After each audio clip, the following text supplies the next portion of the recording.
Olá a todos, bem-vindos a mais uma conversa do podcast da Taxia e Voz. Quero agradecer a postar e acompanhar este projeto.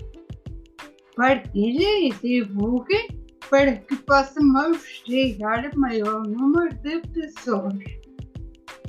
Podem deixar vossos comentários e sugestões de possíveis temas e de convidados por e-mail para susana.desafiosminhavida, tudo junto, @gmail.com. Pode também entrar em contato comigo nas redes sociais Desafios Minha Vida.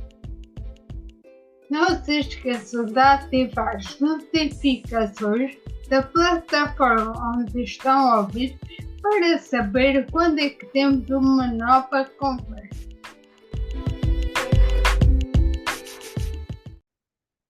Eu sou a Susana e temos a honra de hoje ter como convidada a doutora Mariana Santos Graça. A doutora é uma investigadora júnior do Grupo Unidade de Investigação Genética e Epidemiologia de Doenças Neurológicas do Instituto de Investigação e Inovação em Saúde, Cidade do Porto. Olá, doutora Mariana Santos. Quero agradecer por ter aceitado o meu convite e estamos aqui hoje em conversa. Muito obrigada e bem-vindo. Obrigada, Susana. Obrigada eu pelo convite. É um prazer e queria-lhe também dar os parabéns pela iniciativa de fazer este podcast. Obrigada. É um prazer e é uma maneira também de contribuir para que a ataque seja também mais divulgada e desmistificada, não só como doença, mas também como sintoma. Porque a Sim, ataxia claro. é assim abrangente. Sim, claro. É importante até para os doentes, não é? Também terem, ou seja, conseguirem saber, não é, exatamente o que é que nós fazemos em Portugal, não é? Exato. Ou seja, o que é que nós estudamos, o que é que estamos a fazer em termos de investigação e também, se calhar também uma oportunidade, como é, como a Susana convida várias pessoas que trabalham na área depois de contactarem com algumas pessoas que tenham experiência na área, até com Exato. outras associações de doentes, é sempre muito importante.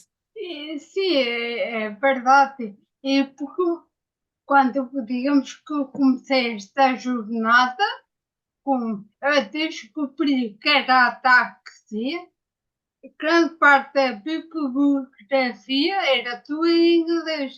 Em português havia muitos, não havia praticamente informação. E também daí surgiu a ideia do podcast para ter um bocadinho mais facilidade, como a doutora disse, convido tanto doentes, pacientes, como cuidadores, uh, Sim. pessoas em várias áreas da saúde, desde que eu acho que seja importante para dar a conhecer a ataxia. Claro, claro. Doutor, eu estou a ver porque diz as minhas cábulas, que há aqui palavras um pouco difíceis. A doutora Mariana Santos é licenciada em Anatomia Patológica, se me engano é corrijo, Já está certo. mestre em Biologia Molecular e Celular e doutorado em Ciências Biomédicas. Que veio parar às doenças neurológicas como a ataxia. Então, é assim, na verdade, ou seja, eu comecei a ter algum contacto com doenças neurológicas hereditárias e raras. Na verdade, quando comecei o meu mestrado, de Biologia Molecular e Celular na Universidade de Aveiro.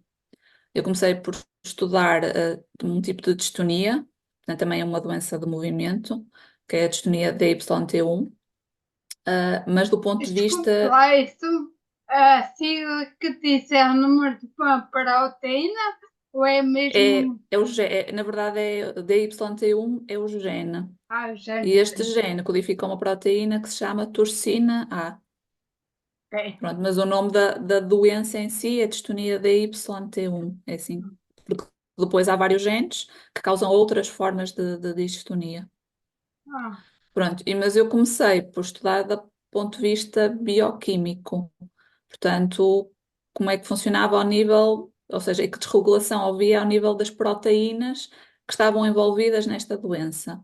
E continuei este trabalho no doutoramento. Pronto, quando acabei o meu doutoramento e comecei à procura de uma posição que é chamada posição de pós-doc, não é? Pós-doutoramento, para continuar a fazer investigação, deparei-me com uma posição que estava aberta na altura era o Instituto de Biologia Molecular e Celular, no Porto, que agora se juntou ao I3S, um, com a doutora Isabel Alonso e o professor Jorge Sequeiros, que trabalhavam em doenças neurológicas hereditárias e, em particular, nas ataxias cerebelares hereditárias. ah. Pronto, eu fiquei com essa posição e foi assim que comecei a trabalhar mais, não só na parte bioquímica, mas também na parte da genética. Então, agora falando nos genes, a taxia vem por algum defeito, uma mutação dos genes, ou seja, sabemos que existem vários tipos de Uhum. ataxia. Sim, Cada, cada gene danificado com um número específico leva a uma doença, uma ataxia diferente. sim, ou seja, como a Susana referiu, portanto, há diferentes formas de ataxia, não é? Há aquelas que podem ser adquiridas por exemplo, um tumor, outros efeitos, e No meu depois há as caso, ataxias, pronto, que é o caso da Susana, e depois há as ataxias chamadas hereditárias, portanto, em que há uma mutação num gene e é, no fundo, a disrupção desse gene, da função desse gene, que leva aos sintomas da ataxia. E o que é particular nas ataxias cerebelares hereditárias é que há uma diversidade enorme de genes. Portanto, neste momento, penso que já há mais de 200 genes diferentes que dão, ou seja, quando mutados, causam ataxias, mas de diferentes formas. Portanto, eles têm alguns sintomas que são comuns entre todos.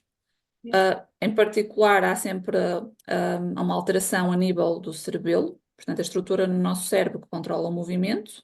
Portanto, todos os doentes têm alterações ao nível do movimento, mas depois há certos pormenores. Alguns doentes têm, por exemplo, alterações a nível dos movimentos dos olhos, outros têm problemas na fala. Depois há determinados sintomas particulares que são causados pela disrupção, então, destes genes em particular. Portanto, no fundo, ah, todos os genes têm ataxia, mas diferentes formas, vá, de ataxia hereditária.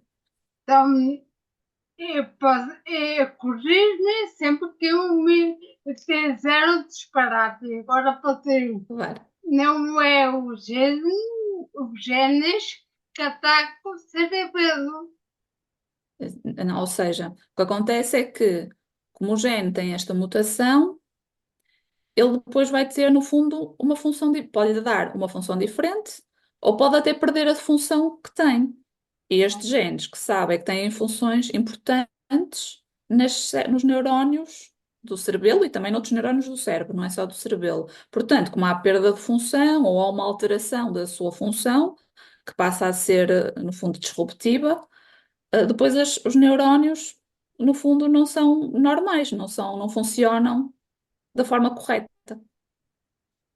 o que leva depois aos sintomas. Se eu estou a tentar imaginar, por exemplo, temos o DNA, o DNA passa para os genes, assim, muito Sim. por alto. E os genes para a proteína, proteína e enzima. quando que eu lembro de biologia, uma coisa assim. Ou seja, o que está alterado, não é? Porque é como a Susana está a explicar. Portanto, a mutação está no gene, não é? No DNA. Depois ele passa a RNA e depois passa à proteína. A proteína vai estar alterada, vai ter uma função diferente, porque no fundo tem uma mutação, que veio, obviamente, do DNA. Podíamos, se calhar, usar a comparação metáfora de a chave não corresponde para abrir determinada função. Sim, ou então pode não. Como é que eu vou explicar? Se calhar pode ser uma boa metáfora ou não. Ou a forma portanto, da chave é diferente, no fundo, não é? Porque a proteína depois não tem a mesma, pode não ter, não é bem a mesma estrutura, mas não pode não ter a mesma forma, vá. Pode, não é? Porque a proteína está, não podemos pensar numa forma linear, não é? Portanto, ou seja, os seus vários componentes interagem entre si, e o que acontece, em vez de, por exemplo, o A interagir com o B, já não consegue. Então, a forma, a estrutura dela é diferente dentro da célula. E se não funcionar corretamente, então daí vem os sintomas e as doenças. Sim, ou Não, seja, as funções destas proteínas, que são importantes, não é, para o neurónio, no fundo, deixam de serem corretas, não é? Portanto, há vários processos dentro do neurónio que depois podem não funcionar da mesma forma, não é? pois é, e daí a degradação do cérebro e noutras partes, o que leva a diferentes ataques. Também, ou seja, diferentes formas de ataxia também podem ter diferentes zonas do cérebro com a tal degeneração, como a Susana falou. Portanto, maioritariamente é o cerebelo, mas dentro do cerebelo também há diferentes tipos de neurónios. E diferentes ataxias podem ter diferentes tipos de neurónios dentro do cerebelo degenerados. Além disso, pode haver outras estruturas também do cérebro que também possam ter alterações. Não é só o cerebelo, também acontece, por exemplo, depois no resto, no córtex. Está tudo, agora, já estou a Mariana a falar, parece muito mais complexo do que eu pensava. E a É, descoberta. ou seja, e no caso portanto, das ataxias hereditárias, o que ainda torna mais complexo é ver esta diversidade de genes. E depois de proteínas que estão mutadas, e depois de regiões do cérebro que podem estar alteradas, pronto, e sintomas que podem acompanhar os principais, não é, que os doentes com ataxia têm. E torna mais difícil descobrir o tipo de ataxia. Sim, também torna mais difícil. Pronto, agora já temos vários testes genéticos, não é? Portanto, já avançamos muito, já temos novas metodologias para detectar vários genes ao mesmo tempo, enquanto, por exemplo, antes, alguns anos atrás, o que nós fazíamos era, portanto, o clínico identificava o doente, achava que ele podia ter um tipo de ataxia e ia estudar esse gene em particular a ver se tinha uma mutação. Neste momento, ele pode estar hum, todos os genes que causam ataxia ao mesmo tempo, descobrir qual é que está mutado e assim perceber qual é o tipo de ataxia. Portanto, não só pelos sintomas, pelo gene que tem a mutação. Eu tenho ideia que o risco da TP Canada praticamente todos os dias é descoberta de uma nova ataxia. Se calhar não é todos os dias, mas é Sim, quase. Sim, na literatura, basicamente vão saindo sempre, pronto, artigos científicos em que relatam, ou seja, às vezes até, ou que relatam um novo gene que causa as ataxias, ou então outra, por exemplo, outra doença neurológica em que os doentes também têm sintomas de ataxia. Portanto, o que ainda complica ainda mais. é que eu estou a imaginar É, como é que se torna um diagnóstico. já assim tantos fatores e vertentes associados. Torna-se complexo. Sim, torna-se complexo, mas pronto, como eu lhe tinha dito, agora com as novas tecnologias de sequenciar o DNA e de detectarmos estas mutações em muitos genes ao mesmo tempo, torna-se mais fácil, não é? Portanto, num teste conseguimos, portanto, se tudo correr bem, não é? Claro. Descobrir qual é o gene que está mutado e, portanto, qual é o tipo de ataxia, o que ajuda bastante, por exemplo, o neurologista, não é? Depois a passar o diagnóstico ao doente. Então, a doutora Mariana Santos, digamos, é responsável no laboratório para saber qual é a taxia que o paciente tem, se tem, se não tem a taxia, e o tipo é ponto de dentro é, para neurologista Logista. e para saber o diagnóstico. Sim, ou seja, nós fazemos, portanto, ou seja, dá um trabalho, não é, entre o neurologista e depois a parte da genética, que é feito também é feito ao nível do diagnóstico, não é? Portanto, o neurologista pode enviar a amostra do doente para um centro de genética e fazer esse diagnóstico. Mas nós também trabalhamos, nós diretamente na investigação, com alguns neurologistas, portanto, que fazem este, no fundo, diagnóstico, mas em contexto de investigação, que acontece Ah, muito, por exemplo, quando já testaram uma panóplia muito grande de genes e não encontraram nenhum que estivesse mutado. O que nós fazemos no laboratório, portanto, que é um bocadinho depois mais trabalhoso, é, ok, já excluímos estes genes todos, quais é que afinal podem ser ainda os promissores? Portanto, conseguimos encontrar um novo gene, conseguimos encontrar uma nova mutação.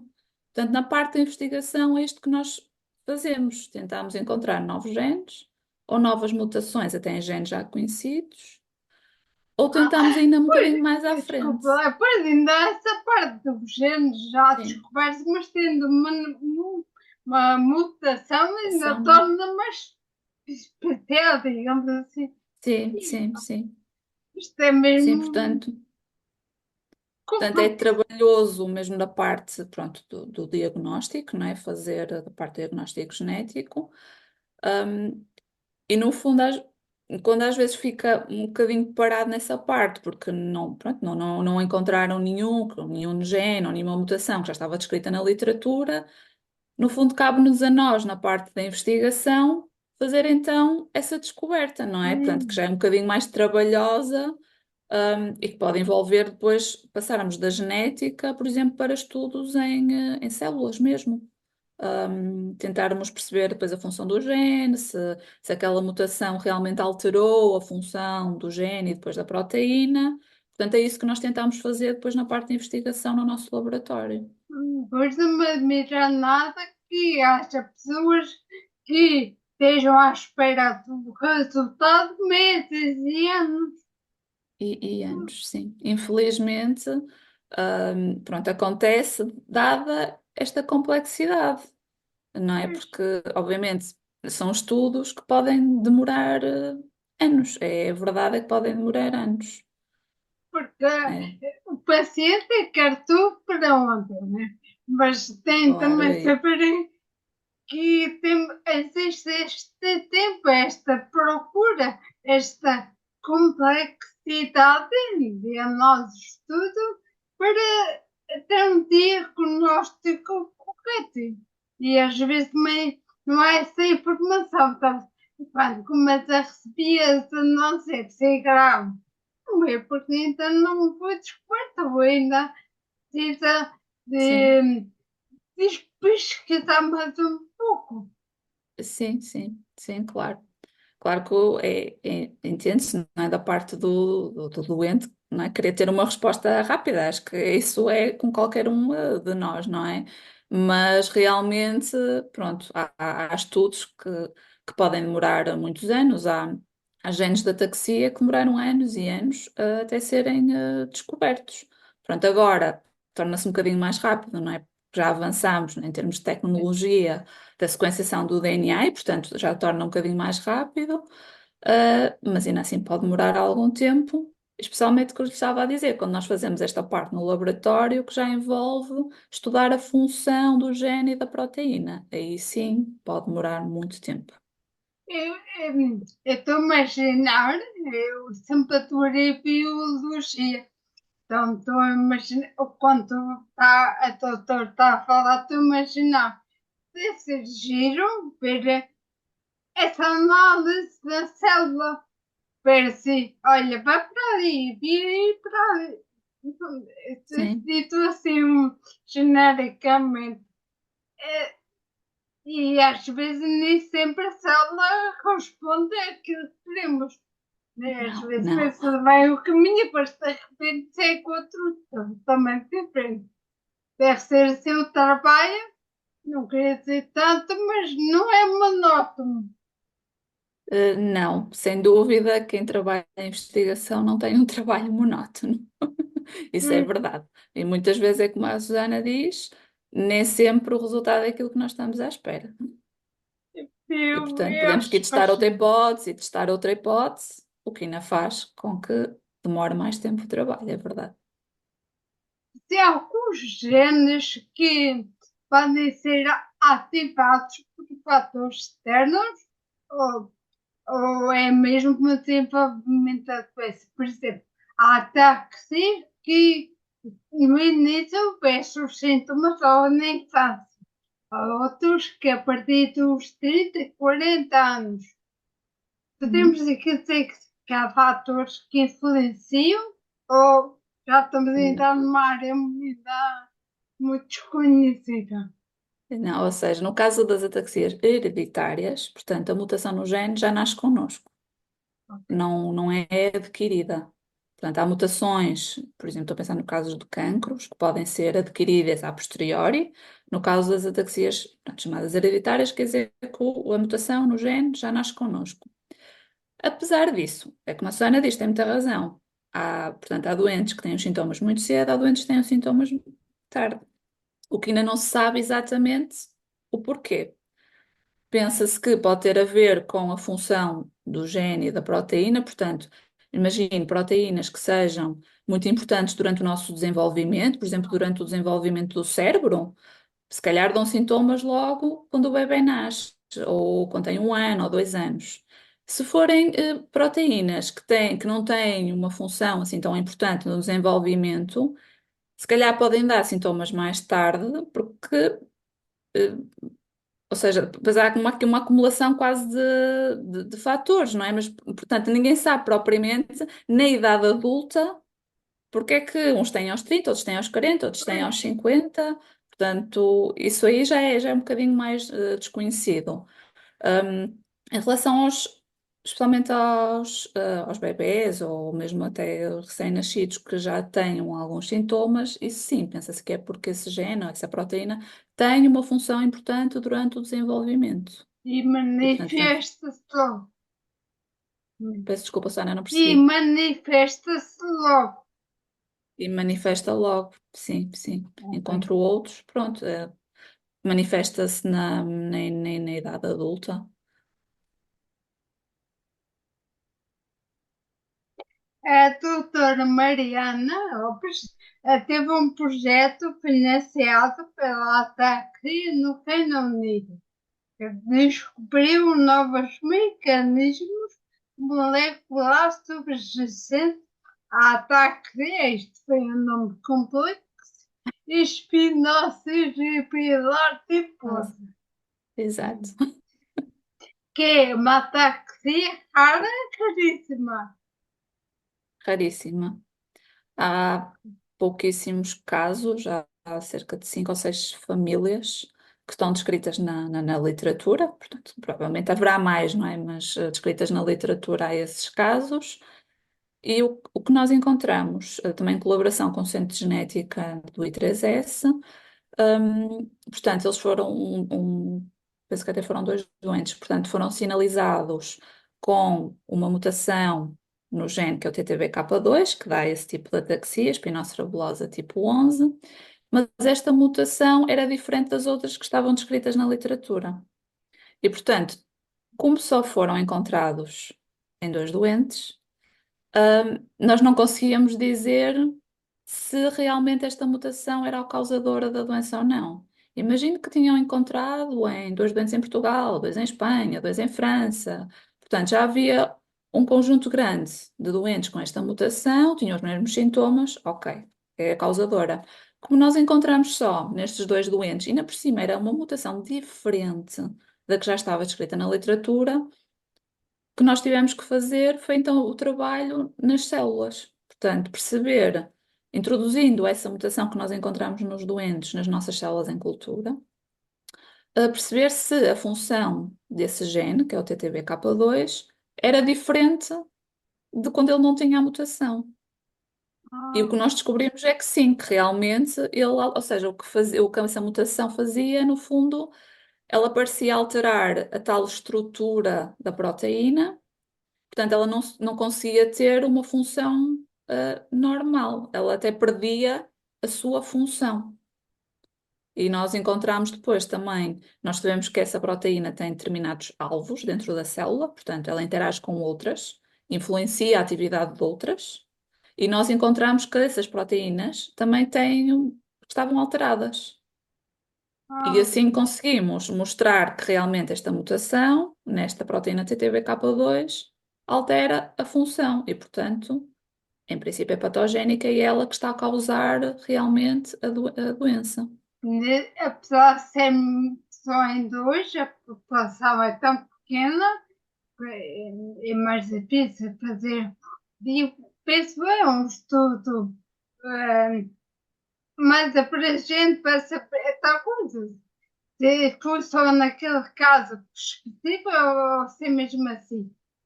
Mesmo assim, só em dois fazer um estudo, uma investigação, foi preciso.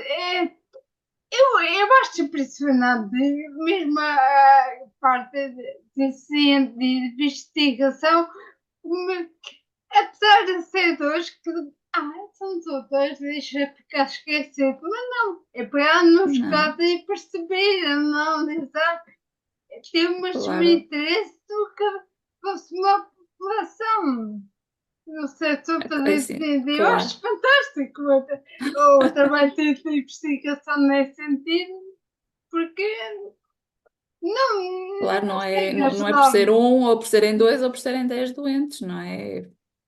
Todos eu têm mas que ter acesso direito ao com os seu outros, diagnóstico, não é? E eventualmente a terapias e o que seja que venha daqui para a frente. Mas se pudermos ajudar, nem que seja um, acho que já é um ganho que nós temos tanto do nosso lado, como depois do lado do doente. claro que também concordo e ao falar com a doutora e outros investigadores, acho impressionante mesmo.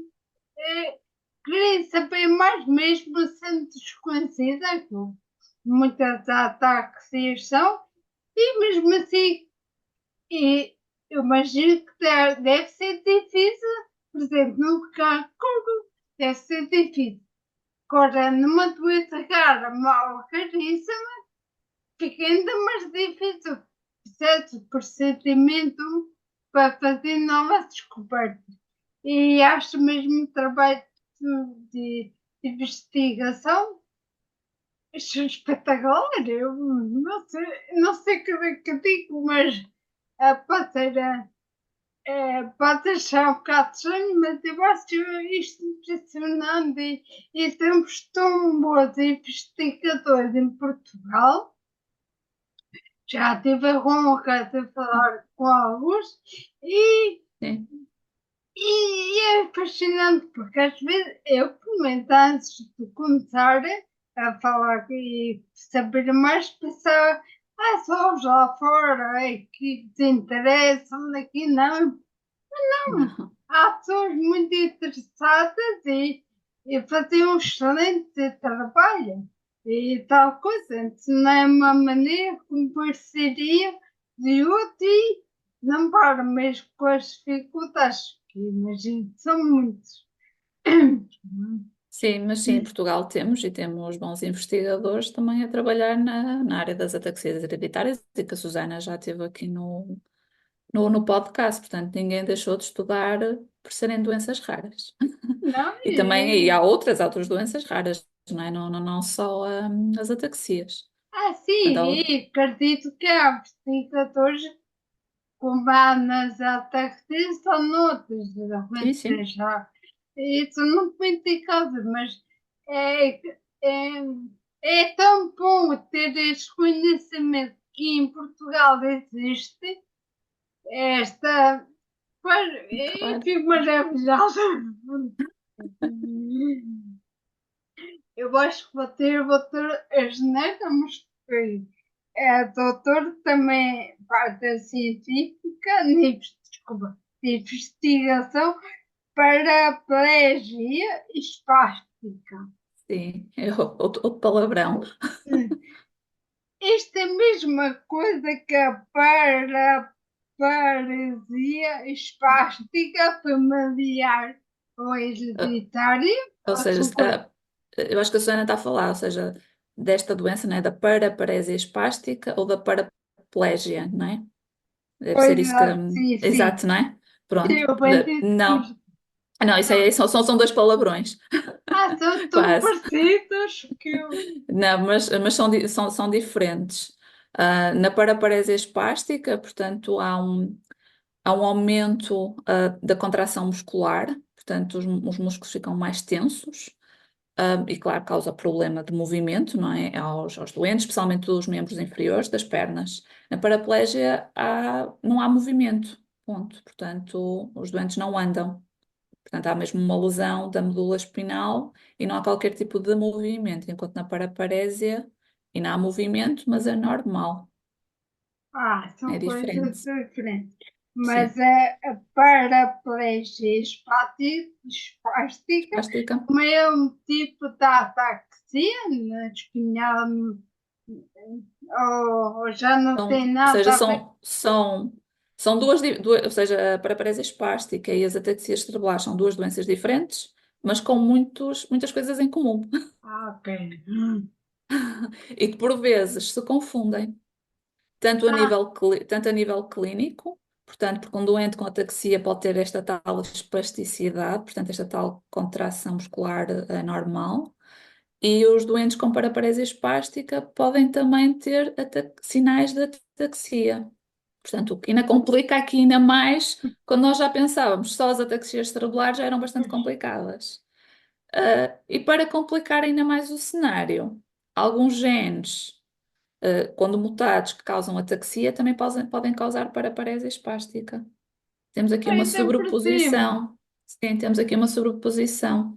Por isso é que o nosso grupo se dedica ao estudo das duas, na verdade. Ah, Pois é super complicado. Podia ser mais simples, mas não. É um Não, género que tem uma mutação. Pode ser ataxia ou outra, sim, a paraparesia. paraplegia. E depois ainda tem que analisar outra para ver se. Sim. Sim, depois também vem muito, pronto, depois já da parte de clínica, não é, dos neurologistas, depois, não é, verem todos os sintomas, não é, para conseguirem perceber se realmente é uma paraparésia, portanto, porque nas paraparésias espásticas há degeneração, portanto, dos neurónios que fazem a ligação do nosso cérebro, do córtex, à medula espinal. Portanto, em termos não é, por exemplo, se fizer uma ressonância ou, pronto, um exame imagiológico é um bocadinho diferente da ataxia, o que também ajuda. Pronto. Apesar de depois poder haver áreas do cérebro em comum, degeneradas entre as duas. Mas pronto, em termos de diagnóstico, também é isto muito que as diferencia. Pois o diagnóstico não pode ser só a análise do genes, tem que ser mais Não, não, não. abrangente. Sim, aliás, ele começa pela parte da neurologia, não é? Pela parte clínica, não começa pela parte da genética, não é? A genética vem depois de se perceber também que é hereditário, não é? Porque, como a Susana, pronto, nós já falamos, a ataxia não é só hereditária, não é? Sim, sim, tal coisa, a palavra ataxia abrange muito mais. E depois temos que depois vai se ramificando outro tipo de patologias, ataques. Mas é mesmo, mesmo complexo, porque a taxas têm a ideia que causam outro tipo de patologia, de doenças, que muitas vezes são camufladas. Ou seja, Que, a Susana está a falar de outras doenças em que também há sintomas da ataxia, não é? Que não é? A descoordenação sim, dos movimentos, sim, sim. sim, vai mesmo assim um mundo, uma descoberta. Sim. Estão sempre a há sempre novas descobertas, novas investigações para saber mais neste mundo, até que não é só olhar para o microscópio e ver a reação das células proteínas. Não, não. Exige bastante mais trabalho, e pronto, depois algum conhecimento destes. Claro que assim, os grupos depois acabam por se focar num tipo particular, não é? Porque, obviamente, nós não conseguimos estudar os genes todos e as proteínas todas, não é? Nem nada do que se pareça. Portanto, muitos grupos focam-se num tipo particular de ataxia ou para paresia espástica para depois perceber exatamente o mecanismo que leva à doença, não é? Portanto, que também é muito importante, porque ainda não se sabe exatamente como é que funciona tudo, não é? Ahm, Pronto, depois há diferentes tipos de trabalhos, não é? Ah, ok. Então, pois se faz sentido o grupo dividir em outros grupos e focarem-se em certos genes, digamos assim. Sim, sim, Porque porque senão eu também com o fogo tão grande perdia-se. não, não, são demasiados para serem feitos só por um grupo, seja, não é? Portanto, vamos estudando alguns em particular, que tenham mais algum interesse, ou, pronto, por variadas razões. Depois há tipos de ataxia que são mais prevalentes em Portugal, do que noutros países, portanto também é normal, não é, que nós queremos estudar essas, porque são mais prevalentes nos doentes em Portugal. Pronto, é um bocadinho por aí também. Tal coisa, eu fico fascinada ao descobrir este mundo. Quem não sabe está no lado paciente, fica a pensar que é tudo. Os médicos não fazem por não querem, os cientistas não fazem por não querem. E eu falar em descobrir, não é assim. Há um tempo, há um processo, procedimento. E apesar É um de processo sofrer muito longo. hoje, porque está coisa, a gente quer tudo para ontem, mas Pois, não pode ser. E ainda por não, cima, não. as células são seres vivos, portanto, têm as suas bandias, né? Fazem as suas partidas Tem, que também, muitas vezes também temos isso. É como eu assim, digo, nem sempre funciona tudo como nós esperamos que vai funcionar. Há sempre muitos desafios. estou a ver que sim, mas da sua opinião, qual é o maior desafio sendo investigador de Portugal?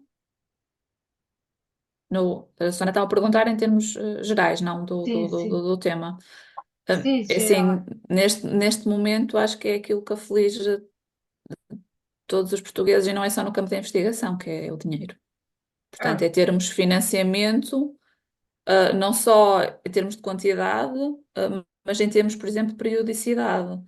Ou seja, nós conseguirmos sabermos que todos os anos vamos ter X financiamento para trabalhar, que neste momento não acontece. Portanto, nós em Portugal somos financiados maioritariamente pela Fundação para a Ciência e Tecnologia, que vai abrindo alguns concursos, ah, para nós termos financiamento para trabalhar, que deveriam ser anuais, mas que nem sempre são anuais. Nem sempre funciona da mesma forma, nem sempre há o mesmo dinheiro. Portanto, temos sempre essa dificuldade. Portanto, em conseguirmos arranjar dinheiro, no fundo, para comprarmos os reagentes, fazermos os testes e depois também para pagarmos aos investigadores, não é? Que por- depois. Nós Mas, também temos que receber, não é? Para, claro, para trabalhar. né, E não, depois esse é outro grande problema, é conseguirmos pagar aos investigadores, por exemplo, no meu caso, doutorados. Portanto, ou seja, as possibilidades de financiamento, neste momento são bastante reduzidas em Portugal. devia haver até mais investimento na área de investigação, não só na parte das ataques, mas no geral. Sim, e não só eu estou a falar até de uma forma geral, não é só na saúde, não é? Portanto, temos depois muitas outras áreas em que, pronto, o investimento em Portugal não aumentou assim tanto, ou não aumentou de todo, com o passar dos anos. E, Também é portanto, pouca essa área é a esquecida. nossa limitação. Ok. Bem, não tenho muito mais. Acho que já. Não sei se tem ah, alguma coisa a acrescentar da nossa Não, conversa. não, Susana, queria só dizer que foi um prazer. Um, e que acho que é muito benéfico ter, pronto, este tipo de intervenções, especialmente que eu presumo que seja, portanto, que este tipo de podcast sejam visualizados também por outros doentes. Sim. E que espero que seja e que tenha sido benéfico para eles terem mais alguma informação, que não tenha sido demasiada informação, que não tenha sido demasiado complicado. Mas também acho que é importante perceberem, por vezes nós não fazemos mais porque não conseguimos fazer, não é porque não queremos ou porque não queremos ajudar, mas é porque também temos limitações, especialmente neste tipo de estudos das ataxias hereditárias, pronto, e ainda há muito a conhecer. E ainda há muitas limitações naquilo que nós conseguimos fazer e no tempo em que conseguimos fazer. Pois eu acredito que você fazia muito mais. A vontade, pelo que eu estou a Sim, falar claro. consigo, não falta. Falta é poucos recursos, Sim, tanto financeiros, que calhar e pessoal também, humanos.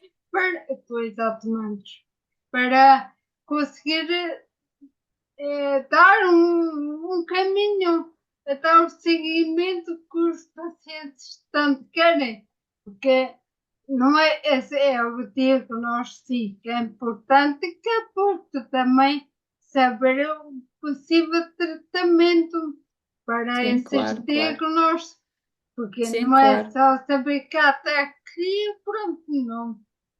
Claro, É, claro. É assim, infelizmente neste momento, pronto, penso que a Susana, não é, já teve aqui vários convidados e sabe, não há cura, não é? Portanto, não há é uma forma de tentar, portanto, diminuir os sintomas, não é? Portanto, de fundo, dar melhor qualidade de vida aos doentes, não é? O que já é muito importante.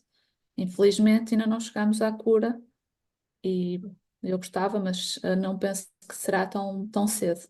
E ainda há depois muito, teve, muito, muito, muito por fazer. apesar de termos medicamentos, a camisa não é cura, é uma Exato, maneira é de hum, minimizar os os sintomas. sintomas, claro, e dar melhor qualidade de vida aos doentes. Pois, mas acho que, eu acho que esta conversa acho que pode fazer sentido quem nos ouve, no sentido há, que em Portugal faz-se muito mais coisas, mas não é rapidez que se quer, demora tempo, não é Claro, por má vontade, não as coisas claro, têm de ser feitas no tempo certo, porque imagina se no laboratório quiser apressar algum processo, deve estragar tudo, porque a claro. célula tem o seu Sim, tempo também. claro. E se Pois, o objetivo, no fim, é chegarmos a um possível tratamento, ele tem que ser seguro, não é? Portanto, não podemos acelerar estes passos, porque acima de tudo ele tem que ser seguro, não é? Não podemos descurar isso, não é? Portanto, por isso é que todos os ensaios clínicos e afins demoram bastante tempo. exatamente. Acho que nesta conversa ficou para claro esse aspecto e que a tecnologia também vai avançando, até também um pouco mais rápido a descoberta de diagnóstico das ataxias. Sim, sim. Eu fiquei com a ideia que os genes é que são os maus da fita. Neste caso, é verdade. Olha, quero agradecer mais uma vez à doutora Mariana Santos por esta conversa esclarecedora e maravilhosa. Eu adorei falar consigo, obrigada. Fico contente e Mas agradeço o convite, foi um prazer. prazer é todo meu e até a próxima. Até à Obrigada. próxima. Até à próxima, Susana. Obrigada. E assim tivemos mais uma conversa do podcast Até que se agora com a doutora Mariana Santos. Espero que tenham gostado deste tema sobre a descoberta de novas ataxias, que em Portugal tem excelentes investigadores e fazem os possíveis para que os pacientes tenham um diagnóstico mais correto. Obrigada mais uma vez por estarem a acompanhar este projeto.